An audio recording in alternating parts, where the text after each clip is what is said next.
Hola, bueno, vamos a seguir de donde dejamos. Ahora vamos a hablar en relación a los tres tipos de dominación que habíamos visto, ¿sí? Tradicional, carismática y racional legal, los cuatro tipos de acción social que considera Weber, ¿sí? Estos cuatro tipos de acción social que considera Weber son, piensen ustedes que siguen, que ustedes tienen subido todo el material de cátedra, así que les voy a grabar este video por si la plataforma no funciona y ustedes lo van siguiendo con el material de cátedra que yo ya les subí, ¿sí? Esto lo escuchan y van siguiendo las diapositivas que ya tienen subidas. Entonces hay cuatro tipos. Racional con respecto a fines, es decir, actuó de manera tal de lograr los fines que me propuse. Racional con arreglo a valores, es decir, me comporto de tal manera que mis acciones queden encuadradas en los valores de vida que yo tengo, en lo que yo creo que está bien, que es justo, ¿sí? Lo que corresponde. Acción afectiva, emocional, es decir, aquellas acciones que no entra la razón, no entra el pensamiento, no entra la voluntad, la decisión. Me muevo de acuerdo a mis emociones, a mis afectos, a lo que siento, a lo que me provoca algo agradable o lo contrario, un rechazo, ¿sí? Y finalmente, la acción tradicional, que es la acción que tiene que ver con la costumbre. ¿Qué cosa sería la costumbre? Aquello que siempre se hizo. Me comporto de tal manera porque siempre me comporté así. Eso es lo que me enseñaron. Me enseñaron a obedecer determinadas cosas, me enseñaron a que el poder residía en determinadas manos, entonces yo me comporto de esa manera, de acuerdo con lo que fui aprendiendo y lo que en mi sociedad está bien visto o mal visto. No en todas sucede lo mismo, ¿sí? Digamos, una mujer occidental no saldría a la calle con un chador, una burka o un pañuelo. Sin embargo, una mujer árabe no discute, se pone el chador o la burka y así sale. Y una judía ortodoxa se ata el pañuelito y así sale, ¿sí? Nosotras no lo hacemos. Sin embargo, no nos parece bien en nuestras sociedades occidentales andar vestidos de una u otra manera o llevar ciertas partes del cuerpo descubiertas. Y nadie se le ocurre salir a la calle con eso descubierto, aunque cada vez se usa más andar sin camiseta en el verano y los varones con el torso desnudo, y ahora hay bares y negocios que dicen por favor entrar con el torso cubierto, ¿sí? Estas son las normas que rigen acá. Estas son las acciones tradicionales o de la manera en la que nos regimos a la tradición de cómo hay que vestirse, ¿sí? Es decir, hay códigos de vestimenta también. Eso entra en las tradiciones también. Entonces, vamos a hablar primero de la acción social respecto a fines.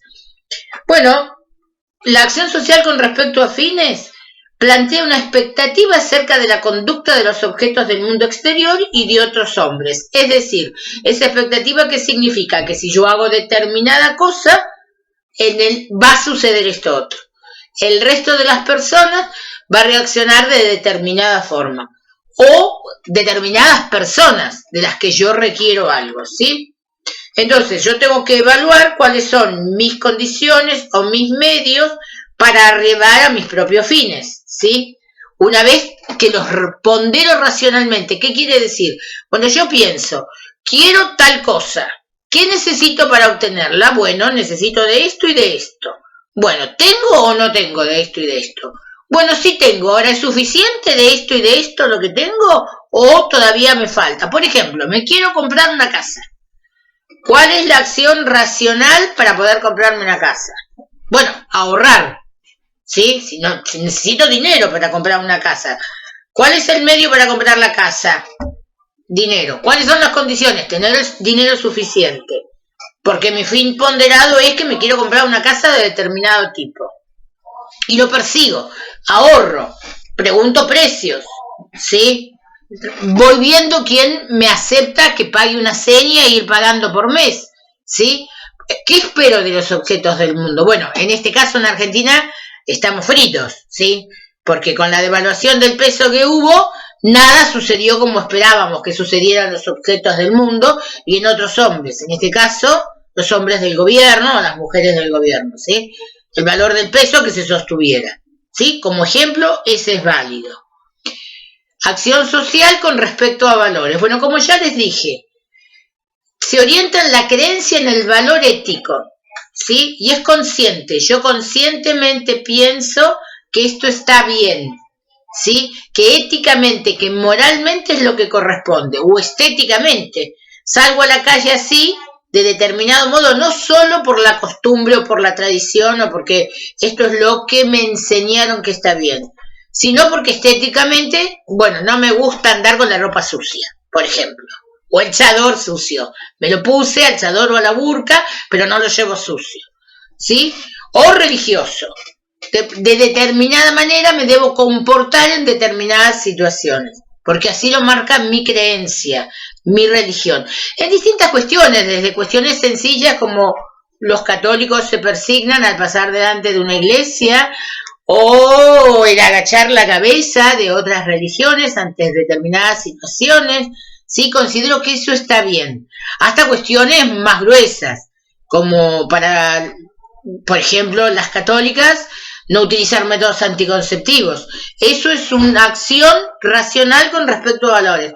No utilizo anticonceptivos porque soy católica y mi fe dice que eso está mal, ¿sí? O no recurro a hacerme una interrupción voluntaria de un embarazo porque mi religión lo prohíbe, ¿sí? Hay un mandamiento de mi religión que dice que eso está mal, ¿sí? ¿Por qué? Porque yo oriento mis acciones por las creencias religiosas que tengo, y tanto los valores éticos como los estéticos como los religiosos determinan que hay un comportamiento determinado, ¿sí? Y en esto no me importa el resultado. Por ejemplo, sí, yo preferiría evitar tener más hijos, pero como mi religión dice que no puedo tomar anticonceptivos, bueno, de último a lo mejor voy a terminar teniendo más hijos de los que en inicio quería tener, ¿sí? Solo me manejo en virtud de ese valor. Ese valor rige mi vida, mis acciones, mi modo de comportarme y de relacionarme con el resto. Por eso es acción social, es cómo me comporto en sociedad, ¿sí? ¿Cuál es mi comportamiento, mi accionar? La acción afectiva. Si miran ahí el apunte van a ver, o el material de cátedra, que está la figurita también con las manos levantadas, y hay un montón de cabecitas que lo miran y algunos levantan las manos en saludo. Bueno, ¿eso qué es? Es una reacción, está en relación a lo carismático, ¿sí? A la legitimidad carismática. Es afectiva. Lo acompaño, le respondo, si lo plebiscito, le doy mi sí permanentemente desde las emociones. Me oriento por el afecto a esa persona, me cae bien, me gusta cómo habla, me gusta lo que dice, me gusta la manera en la que se comporta. Entonces en mis sentimientos se aloja una relación emotiva. Cada vez más es aceptado en los estudios de marketing, de opinión pública, en las búsquedas de las poblaciones objetivos, para convocarlas para votar a determinado candidato, que votamos ahí, por la emoción.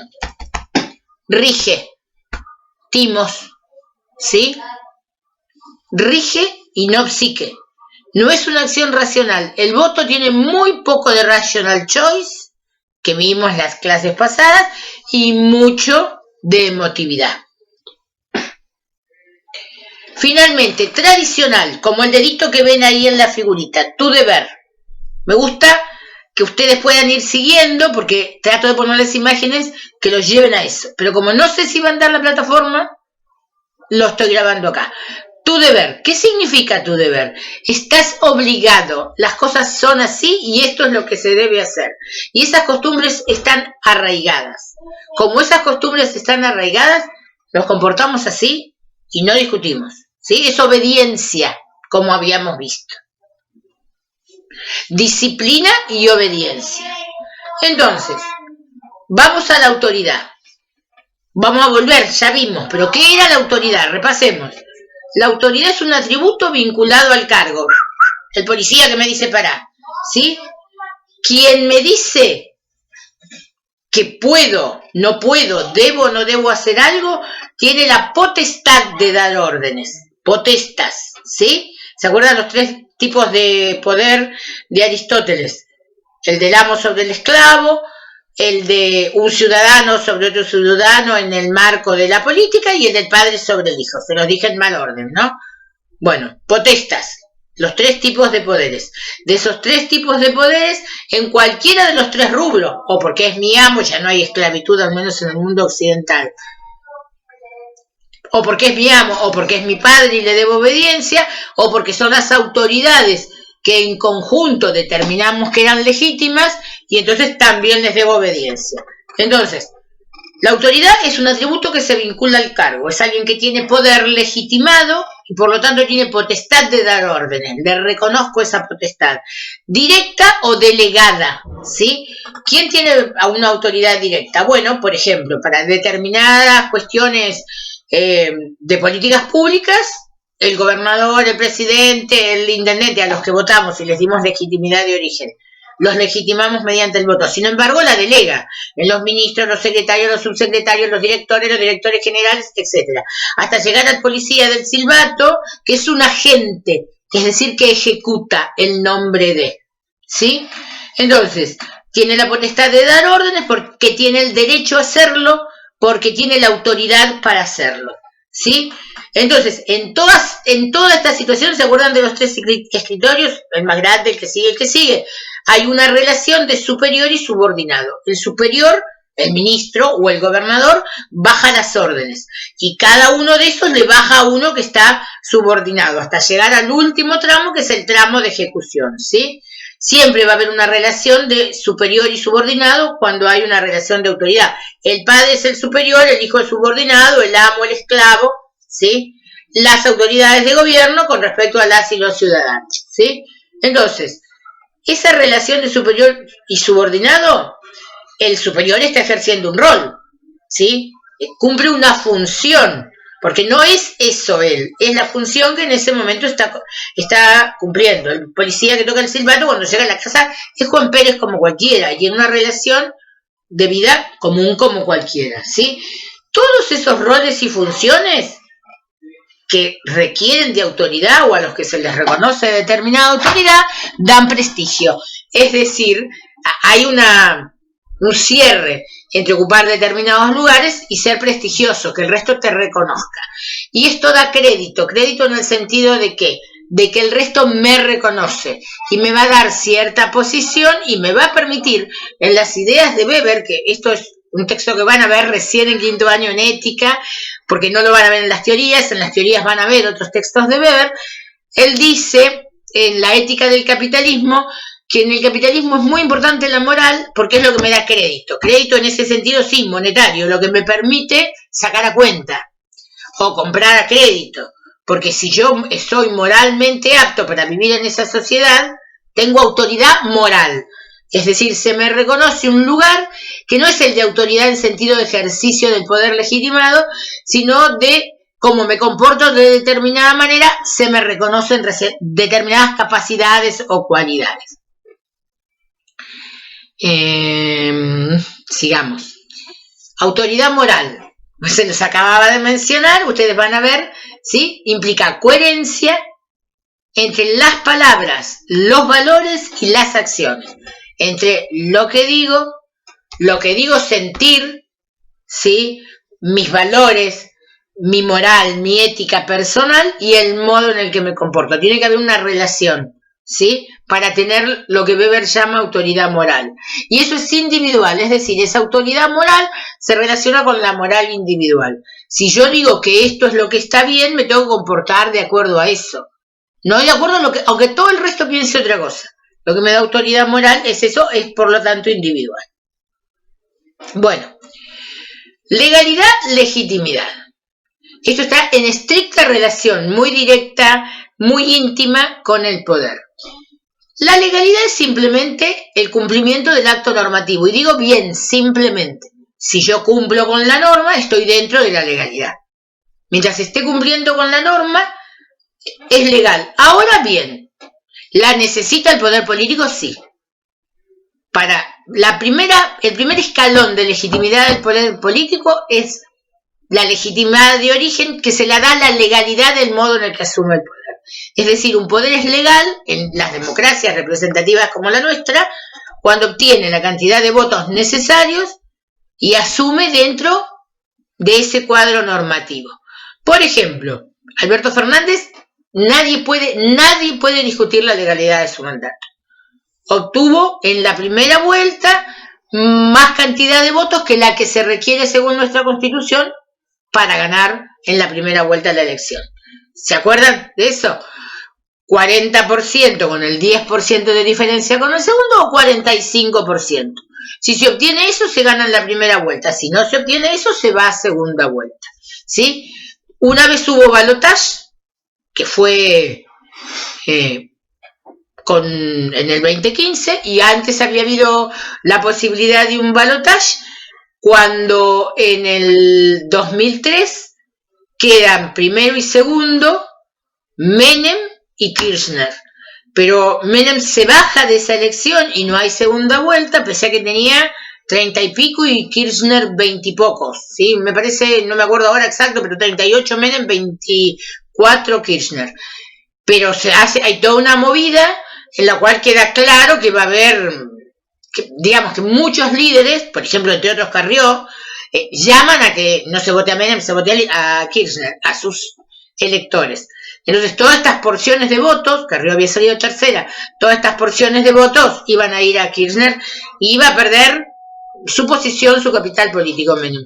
Entonces Menem se retira de la contienda. Dice, yo no voy a someter al peronismo a una pelea interna. En realidad lo que no quiere es someterse él mismo a perder legitimidad política. Entonces Kirchner asume con legalidad. Bueno, sí, porque no estaba determinado qué pasaba si uno de los dos se baja de la contienda, y el que se baja de la contienda es el que más votos había obtenido. Porque nuestra ley, nuestra Constitución y nuestras leyes electorales dicen que van a la contienda el primero y el segundo, el que sacan, los dos que sacan más votos. Entonces, se baja el que tiene más votos. Si se hubiera bajado el segundo, estaba como más claro todavía. ¿Por qué? Bueno, dice, no, yo no me someto porque va a ganar él. No, en este caso se baja el primero, que era el que tenía más posibilidades en términos teóricos, ¿no? Y además de más posibilidades, como más legitimidad en la elección de la primera vuelta. Ahora, en la elección de la segunda vuelta, ¿qué sucede?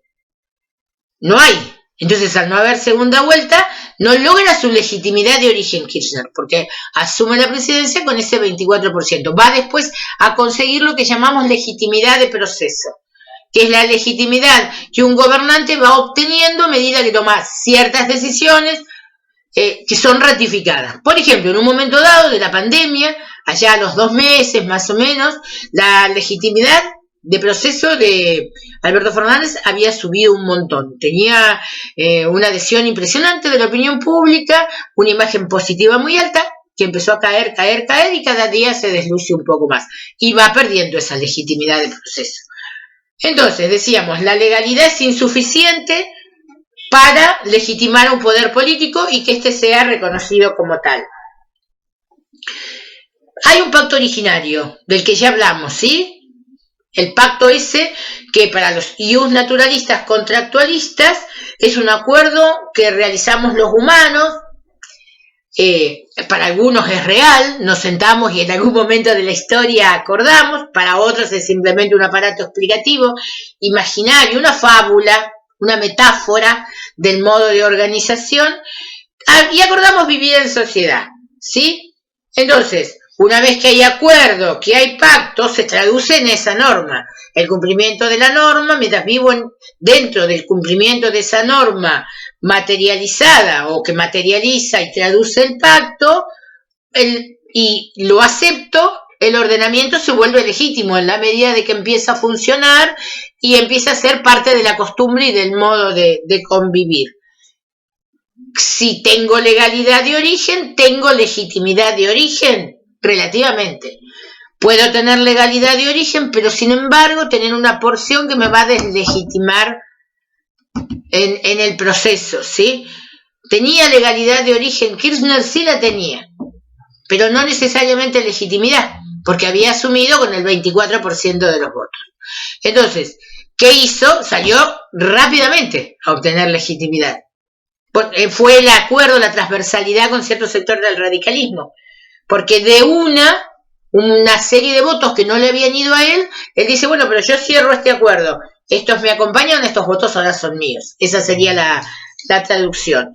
Entonces, la legitimidad del proceso deviene en nuestras sociedades democráticas de la legalidad del pacto, de que estemos manejándonos dentro de lo que plantea la Constitución, que es la base normativa del Estado moderno, y el resto de las normas que de ellas se derivan. ¿Sí? Bueno, ahora cambiamos de tema. ¿Qué estamos? Poder, tipos de legitimidad de ejercicio del poder, tipos de acción social. ¿Cuál es la diferencia entre legalidad y legitimidad? Último, se los repito una vez más.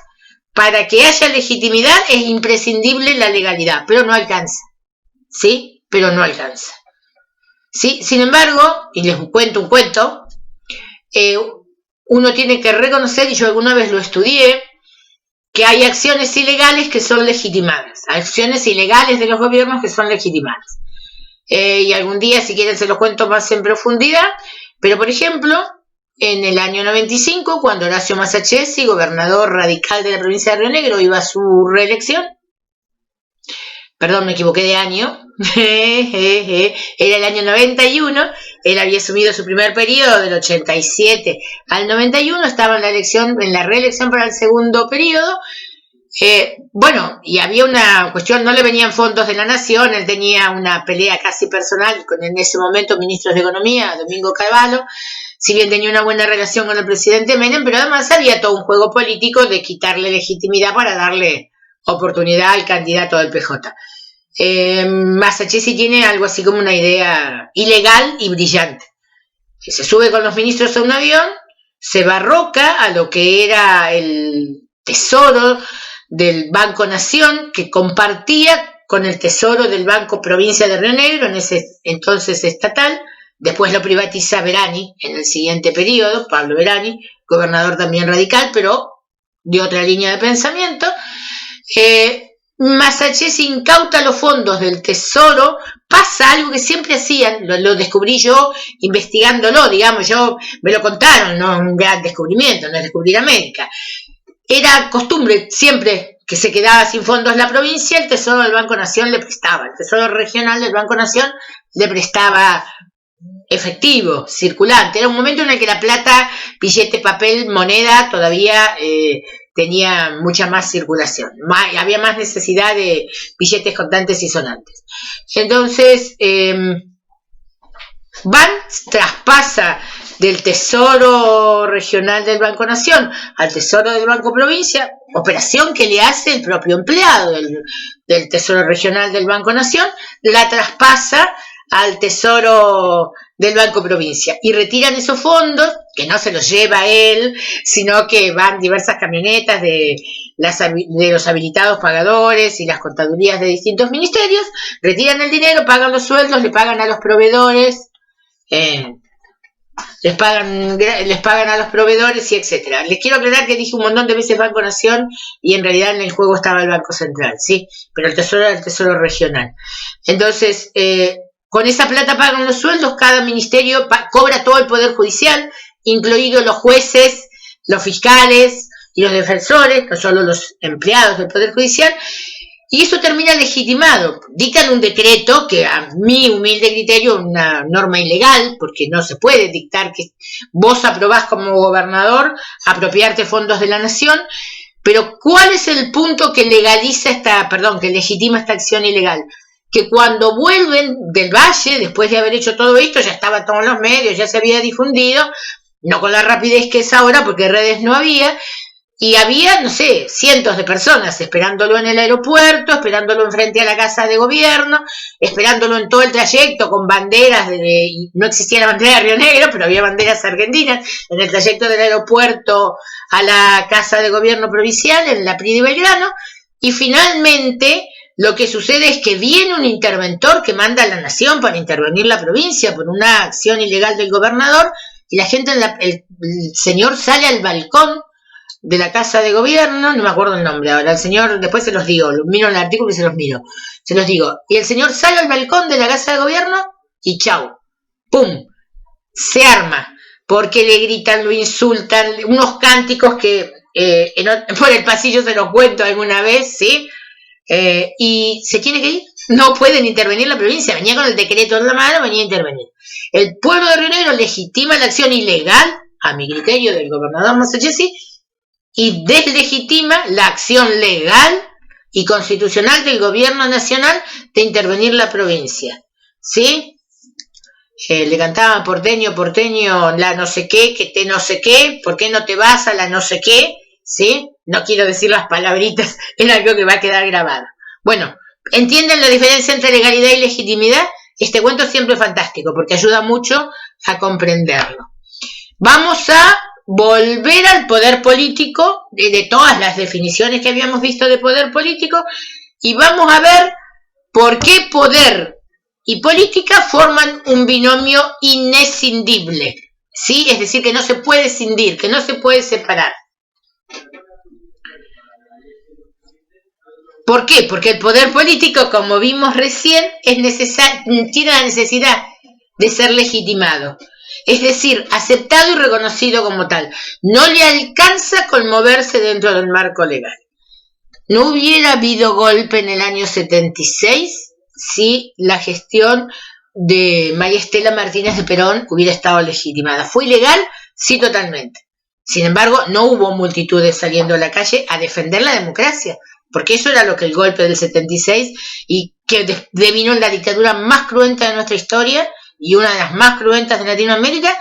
Sin embargo, no hubo bandadas de personas defendiendo el orden legal. ¿Por qué? Porque carecía de legitimidad María Estela Martínez de Perón. Entonces, el poder político requiere de la legitimidad de esta que consiguió Masachesi con una acción arriesgada y a mi juicio ilegal. ¿Sí? ¿Qué tiene el poder político entonces cuando es legitimado? El monopolio de la violencia legítima o el monopolio de la fuerza legitimada. ¿Qué es esto? Puede ejercer el poder, el policía o la otra policía que tienen ahí en material de cátedra, que está con el perro, ¿sí? Tiene el poder, ¿sí? Está investido, ¿sí? Y el uniforme es el hábito que hace al monje, ¿sí? Andar de uniforme implica una manera de decir, un momento, estoy investido del poder, de la fuerza legítima, de la autoridad legítima del poder del que se trate, ¿no? Porque la policía de Río Negro, del poder provincial, la policía federal, del poder nacional. Y vamos al poder local, incluso, digamos, cuando me topo con uno de los, antes se le llamaba zorros grises porque su uniforme era gris, ¿sí? De los controladores del tránsito, ¿sí? De los inspectores o controladores de tránsito. También tiene una autoridad mucho más chiquita, para una cosa en particular, y como habíamos visto antes, inspectores laborales, inspectores de rentas o de hacienda, ¿sí? Entonces, habíamos visto que había 3 tipos de ejercicio de la legitimidad o 3 tipos de ejercicio de la dominación. Vamos a ver la definición de dominación que da Michael Mann en un artículo suyo que se llama Las fuentes del poder social, el desarrollo de las clases y los estados nacionales. A Michael Mann lo menciona en el artículo sobre poder que ustedes tienen en el manual de Juan Manuel Abal Medina, ¿sí? Y creo que el artículo lo tienen subido en el grupo de Facebook. Es la probabilidad de encontrar obediencia dentro de un grupo determinado para mandatos específicos. Es decir, la probabilidad de encontrar obediencia dentro de un grupo determinado. Es decir, aquel grupo que se supone que tiene que respetar, sobre el que legalmente puedo ejercer la dominación y para mandatos específicos. Es decir, para aquello para lo cual yo tengo mandato. ¿Sí? Mi mandato tiene que ver con la función que cumplo, ¿sí? Con la función burocrática en términos weberianos que yo estoy cumpliendo. Entonces, la dominación siempre va a ser, dice Mann, un vínculo asimétrico entre sujetos. La balanza se mueve. Uno tiene más poder y entonces domina, el otro menos, y entonces está sujeto a la dominación. Va a decir Mann, hay 4 fuentes sustantivas del poder social, dice Mann y rescata Valmedina. 4. La ideológica, la del pensamiento, la económica, la del que tiene el poder económico, en algún momento para Marx fue quien detentaba la propiedad de los medios de producción, La política, es decir, quien ejerce el gobierno, quien tiene la autoridad de dar órdenes y la legitimidad, por tanto, de dar órdenes políticas, y la militar, ¿sí? Quien puede ejercer efectivamente, militarmente, fronteras hacia afuera, tiene autoridad militar defendiendo nuestras fronteras, la prefectura y la gendarmería. Si entramos en un conflicto armado, esperemos que no, porque así lo fue, en un conflicto armado sería el ejército, la armada, la fuerza aérea. Si entramos en una situación de violencia interna, de inseguridad interna, hechos directivos internos, esa autoridad la tienen las policías provinciales, en los territorios provinciales dentro de determinados temas, en el territorio de Cava, Ciudad Autónoma de Buenos Aires, la policía de la ciudad, y la federal en determinados temas que son federales en todo el territorio. Por eso es esta discusión de por qué en Puerto Madero ejerce la seguridad interna o vigila la seguridad interna la prefectura. Bueno, y después de muchas discusiones fue aceptado porque es un puerto, Puerto Madero, es una zona portuaria donde se supone que tiene imperio y autoridad, la autoridad que vigila las fronteras acuáticas, ¿sí? De agua, mar y río. Por eso la prefectura está instalada acá, del lado de Patagones, ¿sí? Y tiene otra, como una delegación en Viedma, ¿sí? ¿Por qué? Porque es la prefectura sobre el Río Negro y la desembocadura en el mar. Entonces, ¿quedamos? Seguimos. 4 fuentes sustantivas del poder social. La ideológica es el poder ideológico, el poder del pensamiento. Acá residen los valores éticos, morales, religiosos, los estéticos y algunos rituales, ¿sí?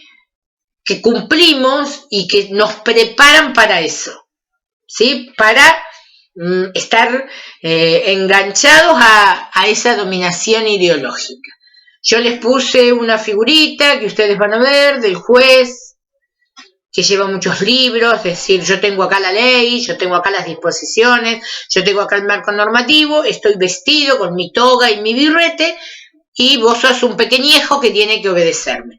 Pero eso uno ideológicamente, ahora porque estamos así, pantalla a pantalla, sin embargo, ustedes entran al aula, todos los años doy el mismo ejemplo, ya se los dije, y se sientan automáticamente del otro lado. A nadie se le ocurre venir al escritorio. A mí no se me ocurre ir a sentarme al escritorio del decano, ¿sí? Ni robarle una silla, que sin embargo sí robamos de otras aulas, cuando en otras aulas sobran, y nosotros somos muchos y nos faltan ni sillas en las aulas nuestras. ¿Por qué?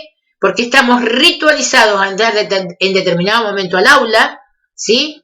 Esperamos o no esperamos, y además a cuál es el modo de entrar y cuál es el lado en que nos sentamos. Desde la escuela primaria nos sientan de un lado, ¿sí? Se habla de determinada manera, el lenguaje es determinado, etc. Vieron que yo me cuido de decir palabrotas, por ejemplo, que cuando no estoy cumpliendo la función docente en mi vida normal, suelo decir algunas palabras, no de demasiado grueso calibre, pero las digo. Entonces, el poder, segunda fuente, el poder económico. El poder económico. ¿Qué es el poder económico? Bueno, es la distribución de los recursos económicos que produce una sociedad. ¿Quién tiene el poder de repartir la torta de la economía, del Producto Bruto Interno, podríamos decir? ¿Quién resuelve qué se distribuye, cómo se distribuye y qué se redistribuye y cómo se redistribuye? Mediante, por ejemplo, políticas sociales, ¿sí? Entonces, la simetría de poder va a estar dada acá en el lugar que se ocupa en esa distribución. Si estoy entre los que distribuyen porque deciden, o aquellos que son los que obtienen las ganancias y entonces pagan los impuestos para que se redistribuya, o estoy entre aquellos que solo venden su fuerza de trabajo y entonces se me distribuye lo que gano como salario, como remuneración mensual o semanal o diaria por mis servicios que cumplo con una patronal X, estatal o privada, o se me redistribuye mediante subsidios o la salud pública o la educación pública en otros casos, ¿sí? Tercera, el poder político, que es el poder por antonomasia que nos interesa a nosotros en fundamentos de ciencia política.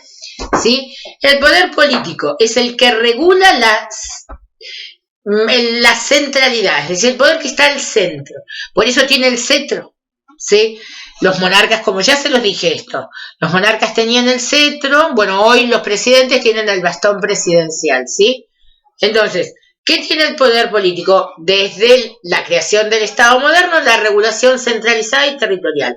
En el territorio que le marcan como propio de ese Estado, regula el poder político.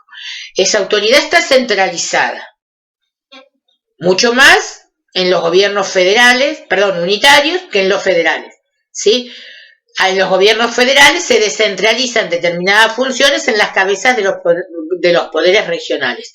Y en provincias como la nuestra, como Córdoba, como en algunos municipios de Santa Fe, está aún más descentralizado porque los municipios tienen autonomía funcional y de decisión y se dictan sus propias cartas orgánicas, que son sus pequeñas constituciones, ¿sí? Bueno, el poder político es el poder estatal, obviamente, y tiene la capacidad que lo distingue de generar las reglas de convivencia generales, esas decisiones de última instancia de las que hablábamos en la clase 1 y 2, que nos obligan a todos. Decisiones dentro de las que todas y todos estamos enmarcados, nos gusten o no. Por eso son votadas por las mayorías en los parlamentos, ¿sí? Cuanto más repartición proporcional, cuanto más CRP, cuanto más reflejan las composiciones de las cámaras, los votos de las personas, más representadas van a estar las voces porque va a haber más bloques de distintos partidos. Ahora bien, a medida que esa representación se diluye y en situaciones como la nuestra, de este momento, de la pandemia, y el distanciamiento social, porque no olvidemos que la pandemia es una cosa y las restricciones en relación a la pandemia son otras, son decisiones de ese poder político, en ejercicio de esa capacidad distintiva, ¿sí? De esa autoridad centralizada y de esa capacidad de regular centralizadamente. Bueno, pero van perdiendo legitimidad progresivamente, porque esas normas no estamos acostumbrados, no están hechas dentro de la ritualización que tienen que tener. ¿Cuál es la ritualización? Bueno, la decisión dentro del Congreso, en una asamblea, en una sesión en la que levantan las manos diputados y senadores. El modo en el que están sucediendo ahora las sesiones, sobre todo de senadores, no es demasiado legítimo, ¿sí? Y aunque se pueda dictar un reglamento para algunas situaciones, está claro que el sesionar es otra cosa. Es el cara a cara y la difusión y circulación de los discursos, los cursos de cada uno que son distintos, ¿sí? Los cursos, las maneras de decir y de opinar. Entonces, esas discusiones están como raleadas, ¿sí? Entonces, las reglas que se generan, bueno, tienen una legitimidad relativa. ¿Para quiénes? Para nosotros, los que lo vemos del otro lado. Porque la ritualización debería ser otra, ¿sí? El Estado moderno y la división de poderes, eso es lo que determinaron. Sigamos. La última y cuarta fuente, la militar. Como ya les dije, ejerce la coerción, puede ejercer la fuerza física, por eso van armados, antiguamente con una espada, hoy, bueno, con armas de fuego y la discusión, por ejemplo, de estas pistolas Taser, según quien las mencione, ¿sí? Entonces, ese poder militar tiene fuerza dentro del territorio, en las fronteras y resuelve, ¿sí? Como ya les dije, miren, fue una de las primeras divisiones de política pública. Los estados empezaron progresivamente a diferenciar funciones. Una fuerza para cuidar fronteras afuera y otra fuerza para ejercer el poder de policía, es decir, de cumplimiento de las policies, es decir, de cumplimiento de las decisiones de política pública. Esas policies o políticas, ¿se acuerdan? Policies, que les dije en inglés, de ahí viene el nombre, la denominación police, ¿sí? O policía en español. Entonces, esa fue una de las primeras diferenciaciones funcionales. Miren qué importante es ese ejercicio legítimo de la fuerza. Fronteras adentro sobre las fronteras territoriales o fronteras afuera defendiendo el territorio. Bueno, entonces, una vez más les repito, el poder político retiene para sí la centralidad, el cetro, ¿sí? Les reitero que a eso, la palabra cetro quiere decir centro. Los cetros eran un palito con una corona arriba o algunas otras cosas, pero en general una corona. Cosa que ya les dije, representaba ese poder tradicional que venía de Dios y llegaba directamente de Dios al monarca, por eso le marcaban la corona y llevaba el cetro, que recordaba que él tenía la relación con el poder divino. Entonces, ahora vamos a pasar a la relación entre poder y Estado moderno. Vamos a ver Estado moderno y después vamos a ir viendo progresivamente cuál fue su desarrollo. Pero las generalidades del Estado moderno. El Estado moderno es, en estos términos que hablábamos de dominación, de ejercicio de la dominación en relaciones asimétricas, un componente político de dominación. Es el componente político de dominación en una sociedad territorialmente delimitada, es decir, ejerce poder dentro de su territorio, fronteras afuera, ejerce poder el otro Estado. Y eso es la base del Estado moderno, la demarcación territorial en primer lugar, ¿sí? Y ese poder centralizado en relación a esa demarcación territorial. Bueno, entonces, Estado y poder. Hay distintos tipos de ejercicio del poder, ¿sí?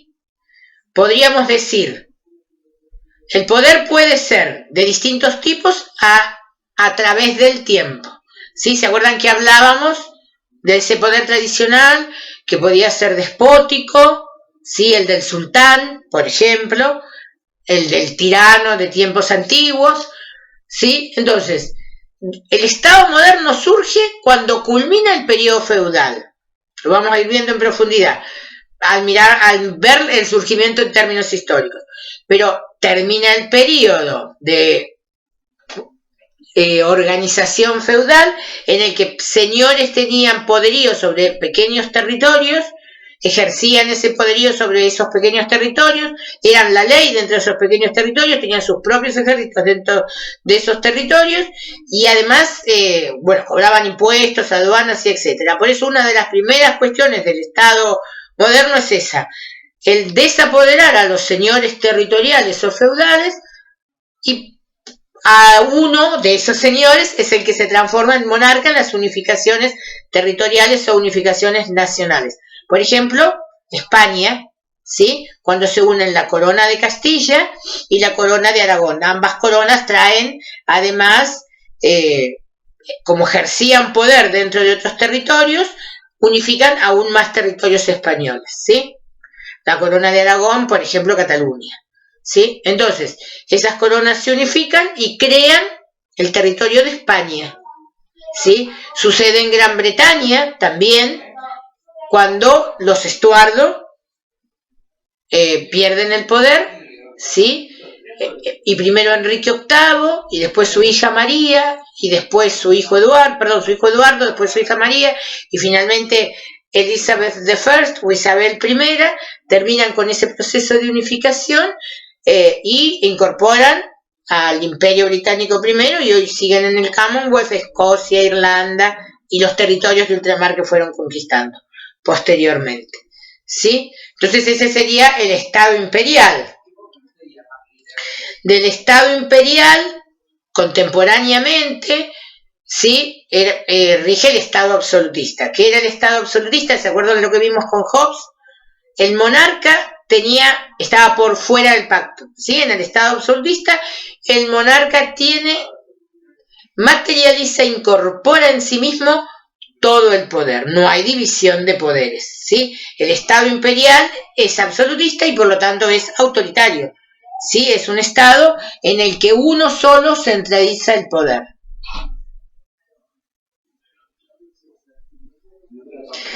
Entonces les voy a recordar la frase de Ladrier, de Jean Ladrier: toma de decisiones de última instancia que comprometen y obligan efectivamente al conjunto de la sociedad. Eso es el poder político. Entonces, el monopolio de la fuerza, como ya vimos, es una característica del poder político. Sin monopolio de la fuerza no hay poder político. Pero igual no es suficiente tampoco, ¿sí? La legalidad no es suficiente, el monopolio de la fuerza tampoco es suficiente. Entonces, ese monopolio de la fuerza tiene que estar legitimado, al igual que tiene que estar legitimado el poder en su origen, ¿sí? O en el proceso de toma de decisiones, tiene que estar legitimada las decisiones que toma imponiendo determinadas cuestiones por la fuerza. Tiene que ser aceptado y reconocido que puede ejercer la fuerza como última ratio, es decir, como última instancia para imponer el cumplimiento del marco normativo y de la legalidad, ¿sí? Entonces, la legalidad y el ejercicio de la fuerza, ¿sí? El monopolio del ejercicio de la fuerza no son suficientes para legitimar al poder político, ¿sí? ¿Qué es lo que vuelve legítimo al poder político? El pacto originario, ese del que ya hablamos, ¿sí? Ese pacto social que nos saca del estado de naturaleza y nos lleva a la sociedad civil. La norma fundante, la norma sobre la que es el cimiento sobre el que se construye el edificio normativo, vuelve legítimo al poder político. Y plantea esa legitimidad originaria de la que hablamos, y es el acuerdo definitivo de los humanos para vivir en sociedad, no una sociedad mundial. Cada estado, así como tiene su propio territorio, demarca su territorio, determina sus propias fuerzas de seguridad y de protección, también determina su propio pacto originario, su propia forma de gobierno, de división de poderes, lo materializa en la Constitución, a ese pacto para vivir en sociedad. Y eso es lo que consideramos la Constitución, la base normativa del Estado moderno. Entonces, las características del poder político, de ese binomio inescindible, inseparable, que son la política y el poder y la política, por lo tanto, el poder político. La autoridad legitimada, el monopolio del ejercicio de la violencia legitimado, ¿sí? Entonces, la legitimidad corta todo, ese poder político va a ser legítimo mientras sea reconocido, ¿sí? Por eso son un binomio inescindible, ¿sí? Y el poder es la materia sustancial, fundamental del universo de entes que llamamos política, ¿sí? Eso va a decir Bovero en un texto que ustedes tienen, Origen y fundamentos del poder político, ¿sí? Sin poder no hay política.